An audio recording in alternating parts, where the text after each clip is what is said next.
प्रयागराज के अंदर जो मैंने पहले कहा, एक कुंभ का दायरा बढ़ रहा है, काफी दूरी तक जाएगा। हमारा प्रयास होना चाहिए कि जहां पे कुंभ का दायरा जहां जा रहा है वहां पे हम लोग वेरिफिकेट करें। रेस्टोरेंट, होटल में जो कार्मिक हैं इनकी वेरिफिकेशन, किराएदारों की वेरिफिकेशन की कार्रवाई ये सुरक्षा की दृष्टि से शुरू कर लें।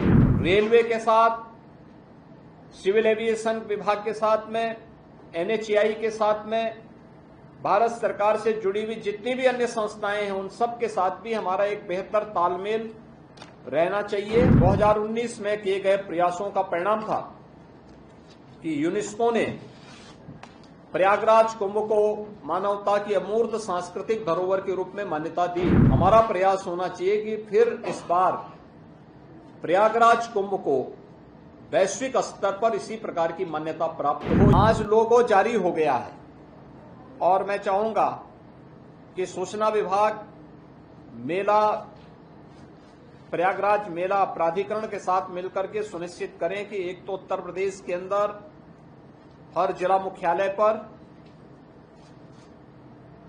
हर रेलवे स्टेशन पर,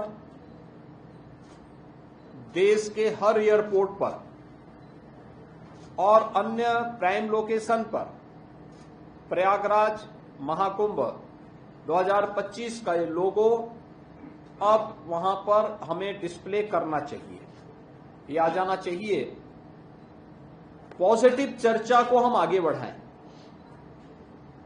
नेगेटिविटी के लिए कोई स्थान नहीं होना चाहिए।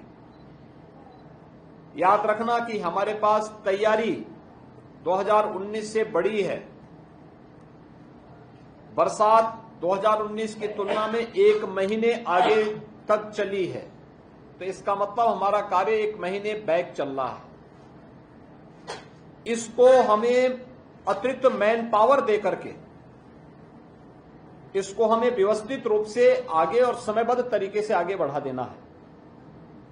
इसके साथ ही प्रयागराज के अंदर जो मैंने पहले कहा, एक कुंभ का दायरा बढ़ रहा है, काफी दूरी तक जाएगा। हमारा प्रयास होना चाहिए कि जहां पे कुंभ का दायरा जहां जा रहा है वहां पे हम लोग वेरिफिकेट करें और वहां पे हमारी शेड लगनी चाहिए, टीन शेड लगा करके ऊंचा एगो बना लें और आने जाने की ही व्यवस्था करें, क्योंकि फ्रीक्वेंट बाहरी लोगों का या बाहरी किसी भी ऐसे तत्वों का घुसपैठ न हो जो सुरक्षा के लिए किसी के साथ खिलवाड़ कर सके। अभी से हम सुनिश्चित करें street vendors, e rickshaw, 3 wheeler, taxi चालक, अन्य प्राइवेट चालक, ट्रक या अन्य रेस्टोरेंट, होटल में जो कार्मिक हैं इनकी वेरिफिकेशन, किराएदारों की वेरिफिकेशन की कार्रवाई ये सुरक्षा की दृष्टि से शुरू कर लें। सीसीटीवी कैमरा हमने ऑपरेशन त्रिनेत्र के अंतर्गत सेफ सिटी में यह निजी भागीदारी के माध्यम से भी, लोगों के सहयोग से भी लगाया था, विभिन्न संस्थाओं के सहयोग से भी सीसीटीवी कैमरे हम लोगों ने लगाए थे। हमारा प्रयास होना चाहिए कि ये सभी क्रियाशील होते हुए दिखाई देने चाहिए।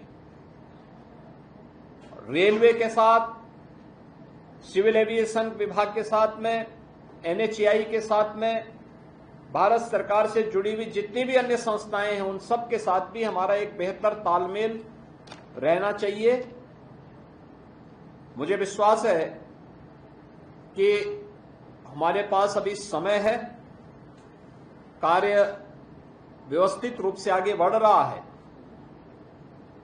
टीम प्रयागराज जो प्रयागराज महाकुंभ के लिए यहां पे अधिकृत की गई है, वह यहां के मान्य जनप्रतिनिधियों के साथ बेहतर संवाद बनाते हुए अखाड़ों के साथ में, संतों के साथ में, आचार्यवाड़ा, काकचौक या तीर्थ पुरोहित, इन सभी के साथ में बेहतर समन्वय बनाते हुए अपने कार्यक्रम को हम लोग समयबद्ध तरीके से कर रहे हैं। और जितने भी बड़े कार्य, कंस्ट्रक्शन के कार्य हो रहे हैं, हमारा प्रयास होना चाहिए कि 10 दिसंबर उसकी डेडलाइन हो।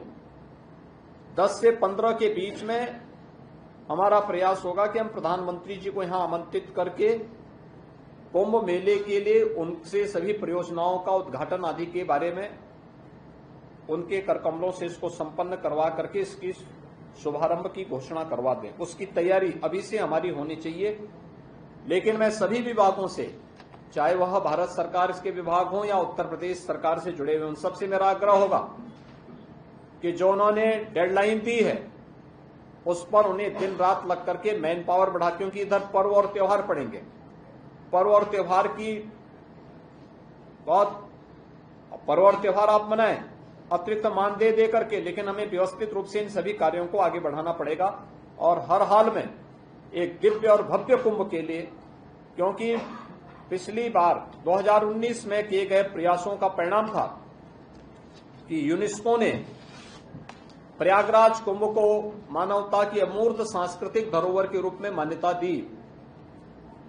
हमारा प्रयास होना चाहिए कि फिर इस बार प्रयागराज कुंभ को वैश्विक स्तर पर इसी प्रकार की मान्यता प्राप्त हो। ये हम सब की सामूहिक जिम्मेदारी बनती है।